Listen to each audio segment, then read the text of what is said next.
నమస్కారం. తెలంగాణ జాగృతి జనంబాట కార్యక్రమంలో భాగంగా ఇవాళ సూర్యాపేట జిల్లాకు రావడం జరిగింది. మరి సూర్యాపేట జిల్లా ముందు నుండి కూడా సాయుధ పోరాటానికి పెట్టింది పేరుగా, విప్లవోద్యమాలకు పెట్టింది పేరుగా, ప్రజలను జాగృతం చేసేటటువంటి జిల్లాగా సూర్యాపేట జిల్లాను మేమందరం కూడా తలుచుకుంటూ ఉంటాం. మరి అనేక మంది అమరవీరులు ఇప్పుడే కాదు, సాయుధ రైతాంగ పోరాటం నుంచి ఉన్నటువంటి వాళ్ళు బండెనక బండి గట్టి అనేటటువంటి పాటతో విప్లవోద్యమాన్ని రచించినటువంటి ఆ మహనీయులందరినీ తలుచుకుంటాం. మరి సూర్యాపేట జిల్లాలో జరగాల్సినటువంటి అభివృద్ధి ఎక్కడ ఆగింది, ఎలా ముందుకెళ్ళొచ్చు, దాంట్లో మాలాంటి సంస్థలు మాలాంటి వ్యక్తులు ఎటువంటి పాత్ర పోషించవచ్చు అనేటటువంటి అంశం మీద ఈ జిల్లా పర్యటన చేస్తూ ఉన్నాం. జాగృతి జనంబాట కార్యక్రమంలో ప్రధానంగా నీటి వనరులు, స్కూళ్ళు, అదేవిధంగా హాస్పిటల్స్ మీద మేజర్గా ఫోకస్ పెట్టడం జరిగింది. ఇవాళ సూర్యాపేట జిల్లాకు ఎంటర్ అవ్వగానే మరి అరవపల్లి మండలం నుంచి ఎంటర్ అయినాం. అక్కడ కేజీబీవి స్కూల్ చూసినాం. మరి అది ఎప్పుడు వాన వస్తే 10 ఏళ్ళ నుంచి స్కూల్ కడితే ఎప్పుడు వాన వస్తే ప్రతి వానాకాలం కూడా నిండా స్కూల్ మునిగిపోవడం, పిల్లలందరినీ ఫస్ట్ ఫ్లోర్కి పంపించడం, అదేవిధంగా వాన లేని టైంలో కూడా చుట్టూ చెరువు మధ్యలో కట్టారు కాబట్టి నీరు నిలిచి ఉండడం, దోమలు, రకరకాల ఇన్ఫెక్షన్లు, పిల్లలు ఇబ్బంది పడుతున్నటువంటి సందర్భాన్ని కూడా అక్కడ చూడడం జరిగింది.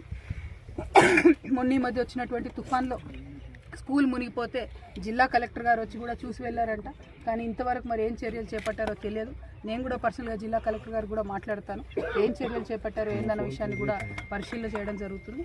అదేవిధంగా ఆ తర్వాత రుద్రమ చెరువుకు వచ్చినాం. మధ్యలో ఎస్ఆర్ఎస్పి కాలువలు పరిశీలన చేసుకుంటూ వచ్చినాం.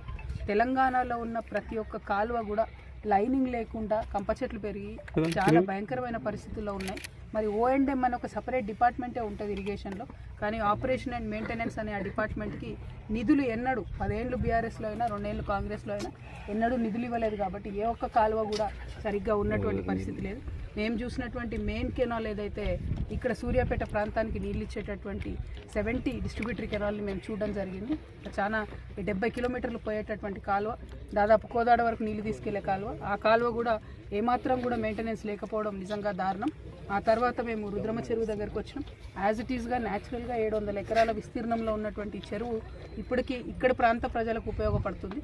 కానీ ఈ చెరువుకి గోదావరి నీళ్లు రావాల్సినటువంటి అవసరం ఉంది. 1.5 కిలోమీటర్ డిస్ట్రిబ్యూటరీ కాలువ తవ్వకుండా ఉండడం వల్ల ఇప్పుడు కూడా ఇక్కడ నుంచి గోదావరి నీళ్లు రావడం లేదు. పైగా ఈ చెరువుని 5 TMC పెద్ద రిజర్వాయర్గా చేస్తామని చెప్పి బీఆర్ఎస్ గవర్నమెంట్లో ఉన్న పెద్ద నాయకులు 2 ఎలక్షన్లలో కూడా ప్రామిస్ చేసి చేయకుండా వదిలేశారు. కాంగ్రెస్ వాళ్ళు కూడా ఇప్పుడు వచ్చి మరి దీన్ని లక్నవరం చేస్తాము, టూరిస్ట్ స్పాట్ చేస్తామని చెప్పి చెప్తున్నారట. వాళ్ళు కూడా అనడమే తప్పితే ఒక ఫైల్ కూడా ముందుకు కదలనటువంటి పరిస్థితి ఉంది. అట్లా కాకుండా నల్గొండలో ఏదైతే ఎస్ఆర్ఎస్పి స్టేజ్ 2 పైన ఎక్కడైతే రిజర్వాయర్స్ లేవో నల్గొండలో రిజర్వాయర్స్ రావాల్సినటువంటి అవసరం ఉంది.